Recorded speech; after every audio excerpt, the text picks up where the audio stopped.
And good morning to the listeners, and a very good morning to the people listening from Western Australia. As we foreshadowed at our quarterly, we have been working to optimise our business to adapt to the low price environment that we're now faced with. I think it's important that we provide some context first. When we made the decision to build Kathleen Valley, we were looking into a very, very strong market. And the strategy for the company was to grow rapidly to 3 million tonnes and then shortly thereafter to 4 million tonnes. The price environment at that time afforded us the ability to invest upfront capital in order to move rapidly and accelerate our growth plans. The environment has changed, and as a result, that upfront capital that we needed to spend, we could not sustain at these prices. So the business has had to adapt, and we've done that in an agile way. So it starts with the mine plan, but we've also looked at an end-to-end optimisation of the business, which we're hoping to articulate today to investors and listeners. But if I start with the first slide, adapting quickly to a low price environment, the key aspects of today's discussion will focus around these 4 pillars. Clearly, the foundation stone is the revised mine plan. We're now delivering 2.8 million tonne production rate from the end of FY27. In order to achieve that, we've reduced over that time frame of nearly 6 years, 38,000 metres of development in order to deliver what we need to deliver. Our forecast expected cash position our operating costs for that period of the second half of this year, we're providing guidance of $775 Australian to $855 per dry metric tonne of 6% concentrate. And I want to stress that this is based on 6%, not 5.2 or 4.5. This has been normalised for 6%.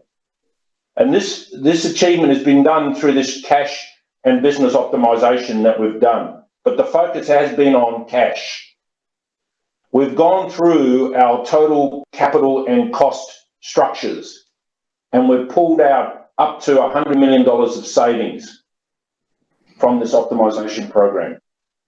But equally as important, we've preserved future optionality, which we will talk about. Should the market change, should conditions improve, we can pivot and move back into our expansion strategies. Next slide, please. In getting to today, again, I'd like to take the listeners back because it's important that we articulate where we've come from. All along the way, we've delivered on our commitments. From when we started in October 2022, when we started doing our clearing, we've progressively met all our milestones and we've delivered on schedule. There's a list of our accomplishments here, but the Joal Native Title Agreement in November 2021, securing Tier 1 offtake partners in Tesla, LG and Ford. I won't go through them, but we were the first to arrange the customer-led finance to build Kathleen Valley through the Ford debt facility. Over 1,000 jobs to build Kathleen Valley, plus all the other multiplier effects we've had on local businesses in this area, given the backdrop of other mines in the area closing during this period. So we're very proud of what we've been able to deliver. And, we're not putting out a refreshed DFS that's been done 3 times before or telling the market we've just drilled another 50,000 metres in the same ore body. We've made genuine progress. And as the last point says, doing what we say we will do. Next slide, please. I'll now hand over to our Chief Operating Officer, Adam Smith, who will go through October's performance. So we did our quarterly last week and we gave you the performance up till the end of September, but we want to give the market an update. Okay, thanks, Tony. As we talked through at the quarterly, we've had a very strong start to the plant ramp up. October was no different. 91% availability in the month of October, over 200,000 tonnes milled and 25,000 tonnes of concentrate produced at an average grade of 5.4% lithium and very low iron. A key part of what we've been able to achieve is linked to that availability, which was linked to the design and the work we did, Lycopodium and others, in the design phase. And that's really, really starting to show through now. To date, we've shipped over 50,000 tonnes via Geraldton, and we have another 50,000 tonnes expected to be shipped this year. So that's just around 100,000 tonnes of concentrate that we're putting out the door before Christmas. We've really, really pushed hard with the plant. We continue to push hard with the plant. The plant has so much capacity to continue to improve. Float recovery has progressively increased, and float recovery equals overall plant recovery. So for the month of October, the average recovery in the float circuit was 68%. The last week was 74%, and it peaked at 81%. Those are sort of numbers that much more mature companies than ours are putting out now after many years of operation. We're doing it after 3 or 4 months of operation. We've already started some minor debottlenecking work, and that's, I guess, a differentiator, or at least we see it as a differentiator for us. Yes, we built an amazing plant, but we still see little tweaks and little areas for improvement. We had our first shutdown last week, which went extremely well, the first reline of the SAG mill, and we've already installed some upgraded components that were identified during commissioning. So that shows how quickly we're adapting to change and how quickly we're pushing to make this thing go even better than it is already. I think the last point that I will add on that is that as we get more and more data, we will use that data to give us information, and from that information we'll get knowledge, and ultimately we will get performance.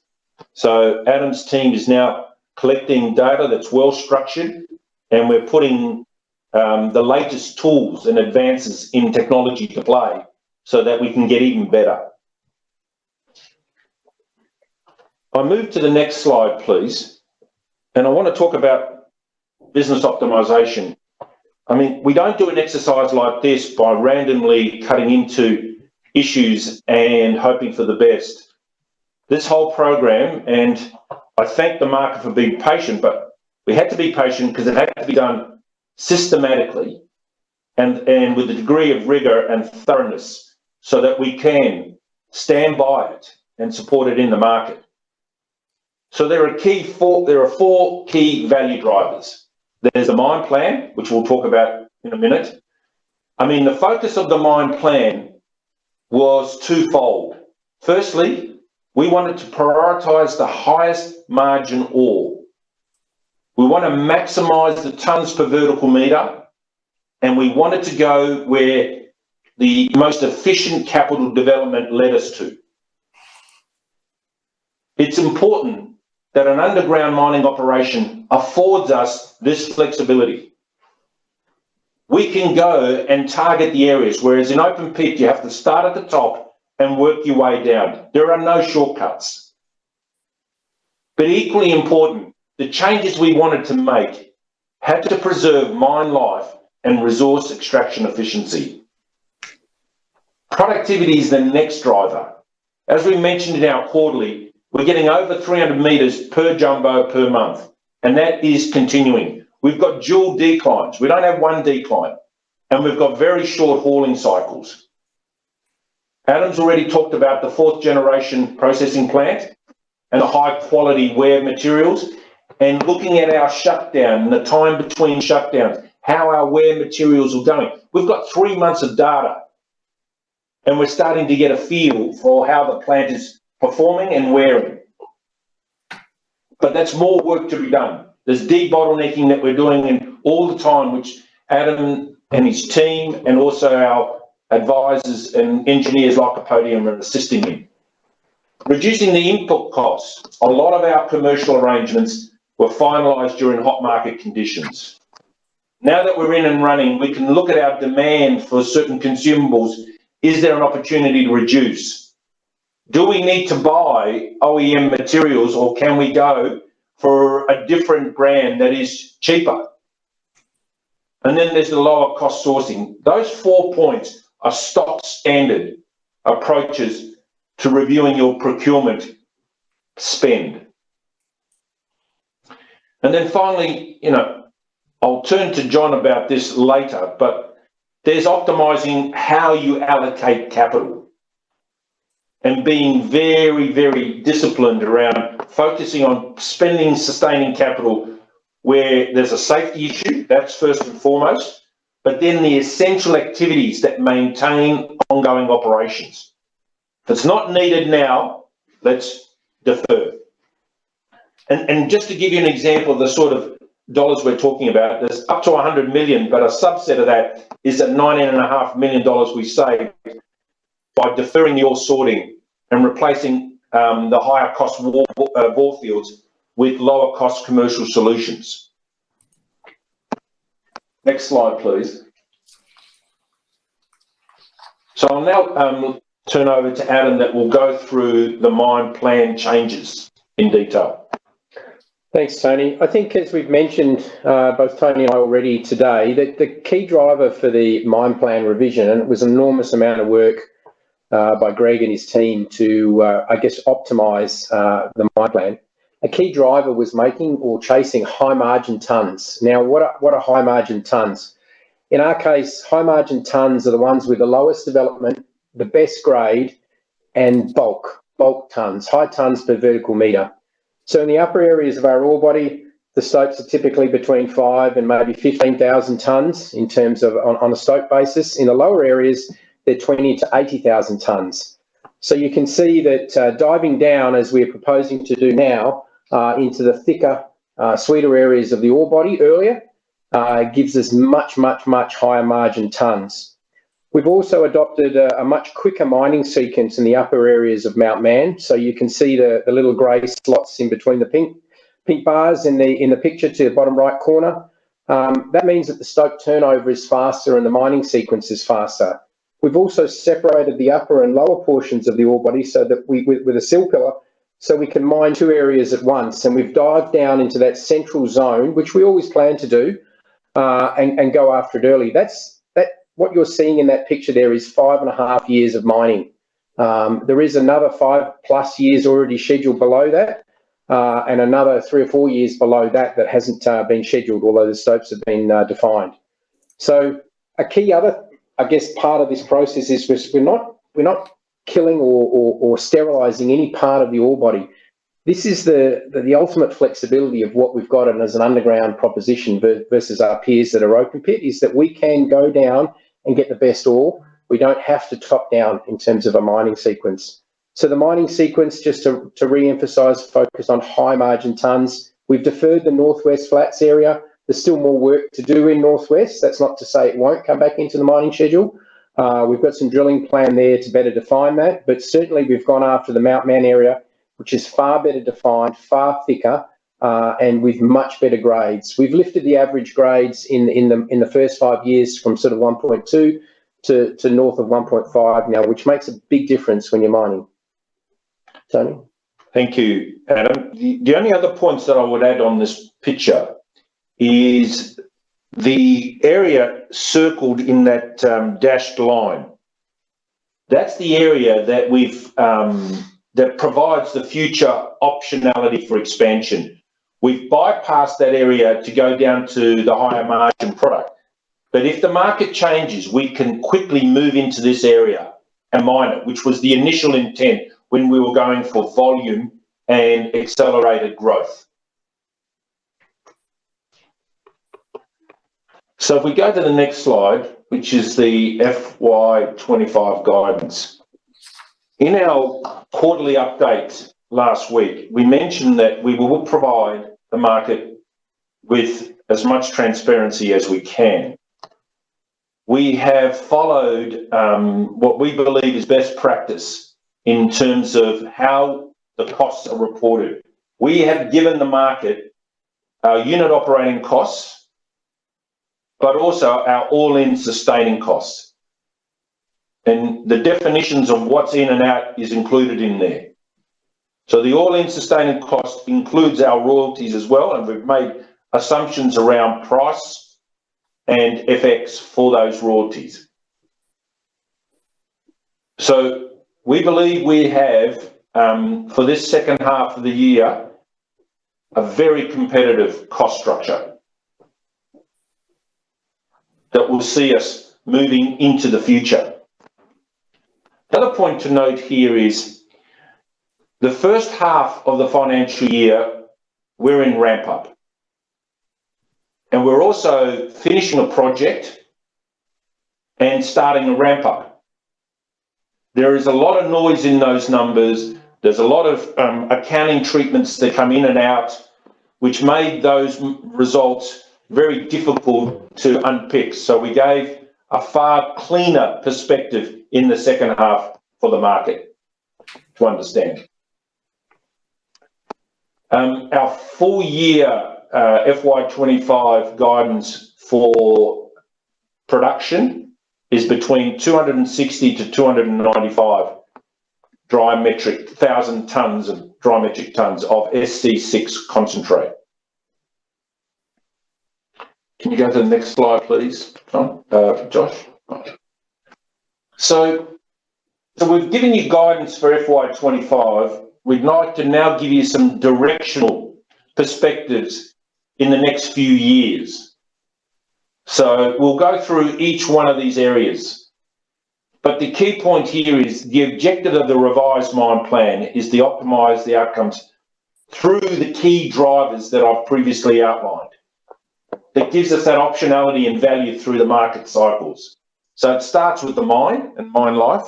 So I'll just ask Adam just to go through these points. So as noted earlier, the key driver for the mine plan revision was high margin tonnes. So we've chased high margin tonnes. We didn't want to sterilise or have any material impact on what we didn't touch, so we can always go back and take it later. That's a key driver for the mine schedule. And we wanted to retain that optionality, so we could go back and we could mine out of sequence, if you like. Again, another advantage of the underground mine. In terms of plant performance, obviously the plant was designed for 3 to expand for 4. We're targeting now 2.8 to the end of financial year 27 and up to 530,000 tonnes of concentrate, all within the realms of what the plant was designed for, so there's no change there. And as in terms of grade, current grade about 1.2, peaking at about 1.5 to 1.6 by the end of the sort of 5.5 year period that we've laid out, all within the realms of what we have with basically no upgrades to the plant. All that's happening at the moment is minor tweaks to further optimise what we've already bought. On the cost of production, we will provide FY26 guidance in 7 months' time in the normal course of business once we give the market the results of our full year. But we also want to note that the FY26 will be impacted by the fact that we're moving from open pit to underground. So in that transition period, it will impact our cost structure and also our concentrate production. The final board is, if we move over to the capital investment piece, I'll ask John to walk us through this. Yeah, thank you, Tony. In relation to capital investment and more specifically our sustaining capital spend, we do expect that to trend lower across FY26 to 30, and that's, one of the key drivers there is that lower underground development spend that we've spoken about, that 38,000 metres. That's obviously a significant cost saving there.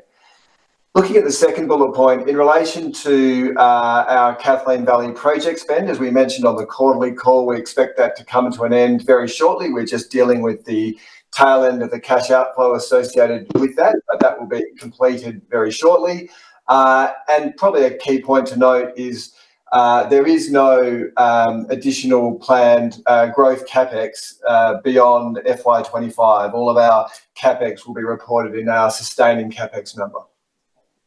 Having said that, I'll return back to Tony. Yes, and just to help the market understand how we've categorised the various forms of capital, we have put a definition slide as an appendix to this presentation so that you can clearly see how we've apportioned the capital in the various categories. So if we go to the next slide, please. Just to wrap up then in summary, It starts with the high quality asset, which we've got in Kathleen Valley. I mean, we can only do what we can do with such a great asset that's afforded us the ability to be flexible. We're well positioned on the cost curve. We've given you guidance for the second half of this financial year, and we believe that guidance is competitive against our peers and below the spot price. You know, we've delivered this track record of delivery. I cannot stress this more. Now, we've delivered a greenfields project in just 19 months.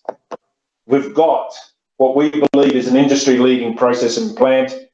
We've got both open pit and undergrounds going, and we've built a hybrid power station solution with all the associated infrastructure with our partner Zenith. Now, we will continue to do things in a rigorous and systematic way and deliver on our promises. And given what we've gone through, and we believe we've got genuine IP in this area. Now, looking forward, there isn't projects on the drawing board or shovel ready. There is going to be a gap for projects to come on for the foreseeable future. We've optimised all the value drivers. You know, we've had early success in our ramp-up performance, but as we continue to go to steady state, but we will look to debottleneck the plant to get further upside. And we're using every tool at our disposal in order to get that ramp up as efficient and effective as we can. As I mentioned, we're using technology such as AI. We've revised our mine plan and designed it to target high margin products, a high margin ore, and reduce development and fixed costs. We've optimised the processing plant to deliver 2.8 million tonnes, but 530,000 tonnes of SC6 at an average from FY28 to 30. The important point here to note is we can satisfy all our customer obligations with the current mine plan design.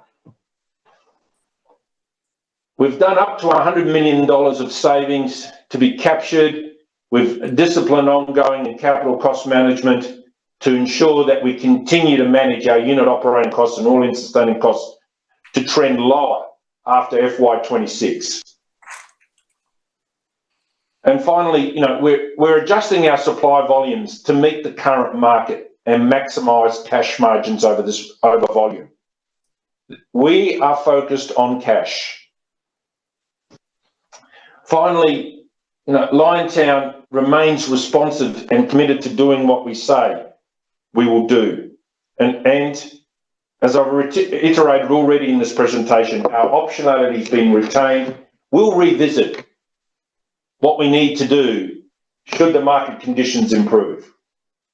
And we will pivot and therefore change the mine plan accordingly, which will mean there will be different sets of costs and requirements as a result of that.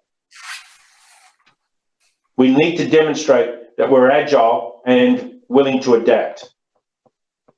So that brings our presentation to an end, and I'm happy to open the forum to Q&A. Thank you, Tony. If you've not yet submitted your text question or joined the live audio queue, please do so now. I will introduce each caller by name and ask you to go ahead. You'll then hear a beep indicating your microphone is live. Our first question today comes from Kate McCutcheon from Citi. Kate, please go ahead after the beep. Hi, morning, Tony and Adam. Just help me think about the mine plan. So your underground reserves are running at 1.3. You've noted the new mine plan prioritises grades above 1.2%, but you haven't given us a grade shell for that profile on slide 9. So what does that mine grade look like then to deliver you 1.5% as a process grade by FY30? If you can sort of talk through that profile, that would be great. Yeah, so I think if I'm understanding your question correctly, the first couple of years are between 1.2 and 1.3. Year 3 is 1.3 to 1.4.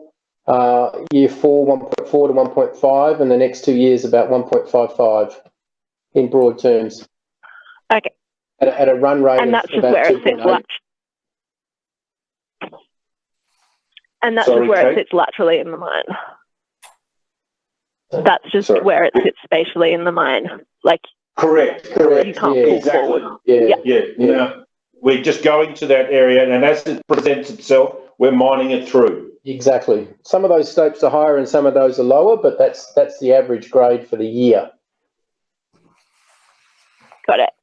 And then you've essentially given us an updated life of mine plan to 2030, but you haven't given us expected operating costs today past the next 6 months. There's been a lot that's changed since you last disclosed life of mine costs. How do we think about that profile? Your comments indicate FY26 will be higher versus FY25, and then it trends down to FY30. Yeah, that's the guidance we've provided. I think there's a couple of points to make here, Kate.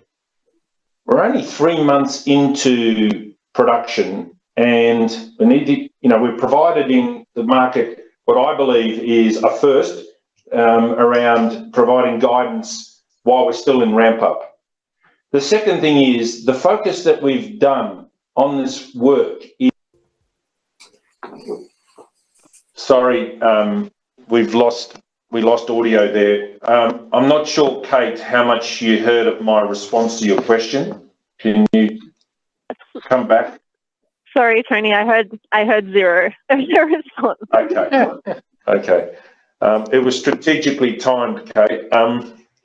So there's a couple of points that I'd like to make again. Firstly, we provided guidance for the second half of this financial year.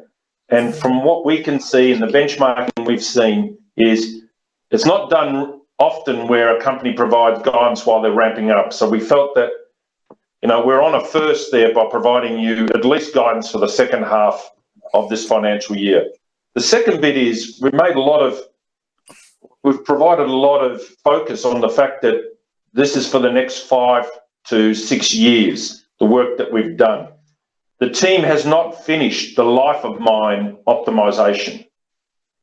We prioritised the first 5.5 years in order to get a sense as to where the costs could go. And in parallel, but at a slower cadence, we also started the life of mine optimisation, which will include how we bring in Northwest Flats, because we're doing some drilling in that area to see whether there is another way of coming into that ore body through the open pit, for example. So because we haven't finished the life of mine, it was hard to give you a life of mine cost structure.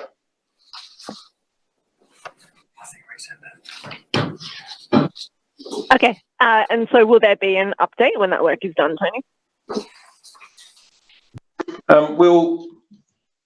We'll see. Our next question today comes from Adam Baker from Macquarie. Adam, please go ahead after the beep. Hi, Tony, and thanks for providing the guidance colour after you've got the real-time operating data. Just wondering on the cost, given that they're given on an SC6 basis, should we use this as a read-in to what the quality of concentrate you're aiming to produce? And if not, should we expect these costs to be normalised to a SC 5.2 or 5.3% basis? So, Adam, as we've mentioned before, we'll go after the concentrate grade. It's just that we didn't feel confident, given that we're only 3 and a bit months into the ramp up, to adequately quantify the benefit of reducing the concentrate grade. So we're going to give ourselves a little more time for us to be able to understand the impact it has on flotation, because we're not going to do this if we don't get a material increase in recovery, right? So we will keep that in reserve and come to the market at a later date around the benefits of lowering the concentrate grade, right? So until that happens, all our costs are based on 6%. So if we do go for a lower concentrate grade and produce more tonnes, then there will be a volume benefit to those unit costs. So that's an upside. Got it. And I see that you mentioned no more growth capex beyond FY25. but I see at the back of the report there's a mention of a second tailings facility. Could you just talk me through that? Is it mainly just building, increasing the capacity of the current tailings facility, or is there a requirement for a second facility? I think I can answer that, Adam. It's just normal business. I think we've got the second cell to complete, which is, I think, all up about $14 million, but it's factored in the operating costs. And there's an annual lift of each cell at about $3.5–4 million. Yeah, just to unpick that, the lifts in the existing cell are part of our sustaining capital, and the construction of the outer walls for the second tailing cell is the capital that Adam just referred to. Our next question comes from Glyn Lawcock from Barrenjoey. Glyn, please go ahead after the beep. Oh, Tony, good morning. Morning. We haven't had a lot of time to digest all this, but I just want to try and understand the cash flow. Your guidance for the second half, if I look at it, probably suggests you're going to burn about $50 million. Then if I think about this quarter we're in, given you did $65 million of CapEx as well, you've disclosed in the footnotes, and it's probably going to be an even higher, you'll burn more than you will from an operating cash flow perspective. So it looks like you're going to burn through $150 to $200 million between now and the end of the financial year, and you've got $263 million on the balance sheet. I mean, how comfortable are you with the balance sheet given that outlook if current prices hold? Well, a couple of things, Glyn. I think you're right. We've given guidance that let's take the 263 that we outlined at the end of the September quarter. We've got about $65 million of further tail end to the CapEx, which we've disclosed today. The operating costs, I think you can use what we've given you as guidance for FY25 second half as a good driver of what they're likely to be for the next few months. And then on the other flip side, we've got revenue coming in. So for these first 6 months, we're going to have about 100,000 tonnes of spodumene sales, over 100,000 tonnes of spodumene sales. So I think from the modelling we've done, and we've done modelling at various price scenarios, we're good. Okay, but I mean, basically spot pricing against your all-in sustaining cost. I mean, spot prices are at the very bottom end of your all-in sustaining cost, but that excludes your growth capital you're spending in the second half. So you will burn cash in the second half, but when do you expect to be cash flow positive then on an all-in basis? Well, that depends. That depends on your price outlook, right? As I said, we've done a series of scenarios, both consensus, WoodMac, our own price forecast. We've extended today's spot price for a period of time, so we've looked at this. Our next question is a written question from Matt Chalmers from Bank of America Securities.